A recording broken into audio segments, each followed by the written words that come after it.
Bonjour à tous, bonjour Florent. Bonjour, bonjour à tous. Nous nous retrouvons pour le quintet de lundi à Clairefontaine, le prix de la Côte Fleurie. 18-3 ans sur la distance de 2400 mètres et on peut le dire tout de suite, ce n'est pas le quintet le plus facile de l'année. Non, c'est sûr, 18 concurrents âgés de 3 ans, donc pour la plupart peu expérimentés. Donc ils sont susceptibles d'afficher des progrès d'une sortie à l'autre. Les valeurs ne sont pas encore vraiment établies, mais bon, on va tâcher de vous aider un maximum néanmoins. Alors, tu as choisi 3 bases, 3 points d'appui que tu as placés en tête de ta sélection. On commence avec le numéro 6, Spirit's Revenge. Oui, c'est un cheval très régulier. Il est toujours en quête d'une première victoire, mais il a montré de la qualité. Il a fait ses preuves au niveau quintet et il vient de prendre une très bonne 6e place. On le revoit d'ailleurs dans la course référence, sur oui. le Drôme de Chantilly. Ce jour-là, c'était pas évident de revenir de l'arrière-garde. Il avait attendu, il a été contraint de progresser en pleine piste, mais il avait vraiment fait un très bel effort final. Il était 6e en échouant de très peu pour un meilleur classement. À l'issue d'un meilleur parcours, il aurait pu tout aussi bien pu s'imposer. Là, il mériterait d'enlever son quintet, mais en tous les cas, à l'issue d'un parcours favorable, il ne devrait pas être loin de la vérité.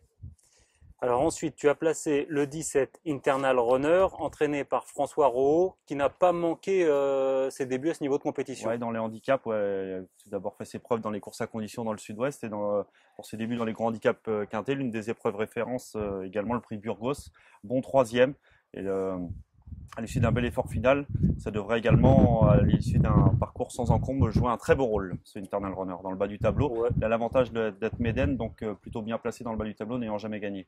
Et on sait que François Rohaut bouscule pas trop ses chevaux, il les laisse venir. Non, progresse d'une course à l'autre, donc il y a une petite marge de progression à mon avis.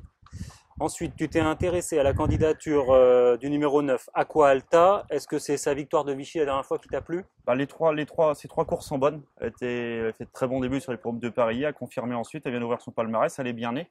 C'est autre que une fille d'Ange Gabriel et c'est la sœur de Terre à Terre et Cache-Gagne qui ne sont pas les premiers venus. Elle dépend d'un entraînement des plus habiles, également provinciaux de Jean-Pierre Gauvin. Elle a été convaincante lors de sa dernière victoire à Vichy. Elle débute dans les handicaps, reste à savoir si elle est prise à sa juste valeur, mais je pense également qu'elle a une belle marge de progression. Elle mérite d'être suivie d'emblée à ce niveau. D'accord, alors tu as un coup de cœur, c'est le numéro 7, Grey Hawk. Alors, la montre de Maxime Guyon? Notamment, mais pas seulement, ça dépend également d'un entraînement très habile, celui de Xavier Thomas de Mault, si je ne m'abuse. Il avait aligné les 3e places à plusieurs reprises dans les courses à conditions, à la fois en province et en région parisienne.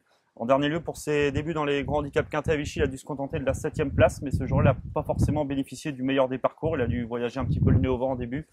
Donc je pense qu'il vaut mieux que cela. C'est un concurrent également promis à progresser au cours des prochaines semaines et au cours des prochains mois. Donc je vous conseille de le racheter. Il vaut mieux que Nonadic sa récente 7e place.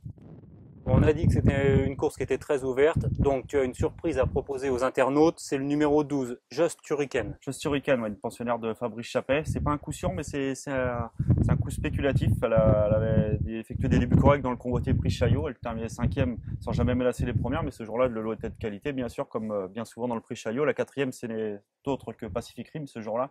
Elle a depuis remporté le prix de Malrès, c'est sérieuse référence. Depuis, elle a ouvert son palmarès, c'était sur la PSF de Chantilly. Et lors de sa dernière sortie sur la PSF de Deauville dans un bon lot, elle a mieux couru qu'Alix sa 5e place. Elle a fourni un bel effort final. Et je me dis qu'elle semble prise à un poids correct et peut certainement bien faire elle aussi. C'est pas un coup sûr, mais elle peut pourquoi pas pimenter les rapports de ce quintet.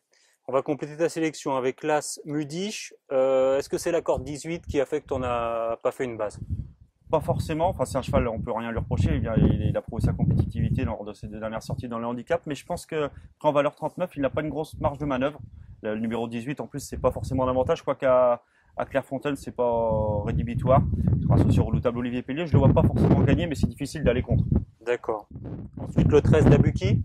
Dabuki, c'est l'entraînement, le Christophe Ferland qui présente également Ferreril qu'on n'a pas retenu. Dabuki, c'est pareil, très constant, d'être 5e dans le quintet prix Burgos à Vichy. Pas une grosse marge de manœuvre, une chance régulière, tout au moins pour les places. Pour compléter ta sélection, le numéro 4, 1000 et 1000, qui porte peut-être bien son nom. Il vient de gagner à Saint-Malo et c'est un des rares concurrents qui a déjà couru à Clairefontaine. C'est vrai, c'est un cheval un peu délicat. Son entraîneur s'est vertueux à lui apprendre à courir. Il a souvent été remarqué par ses fans de course. En dernier lieu, à Saint-Malo, il a bénéficié d'un engagement favorable. Il en a profité pour ouvrir son palmarès. Il est peut-être pris un peu haut sur l'échelle des valeurs pour son coup d'essai dans les handicaps. Il a montré suffisamment de qualité pour s'illustrer d'emblée. Donc sans en faire un coup sûr également, il mérite d'être suivi et peut pourquoi pas s'illustrer dès sa première tentative dans ce genre de tournoi. On va répéter ta sélection. Alors, le numéro 6, Spirit's Revenge. Le 17, Internal Runner. Le 9, Aqua Alta. L'As, Mudish. Le 7, Greyhawk. Le 13, Dabuki. Le 12, Just Hurricane. Et le 4, 1000 et 1000. Et je crois que tu as un petit regret.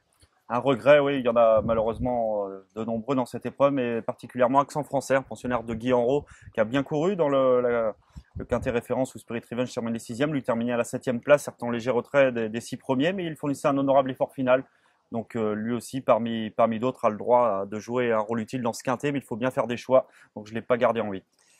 Bon, la course est très ouverte, mais Voilà, tu vas quand même offrir un conseil de jeu. Conseil de jeu, oui, à prendre avec des pincettes, mais mes 3 premiers pronostics me plaisent particulièrement, donc je vous conseille de pourquoi pas les associer au couplet gagnant placé, à savoir le 6 Spirit Revenge, le 17 Internal Runner et le 9 Aqua Alta.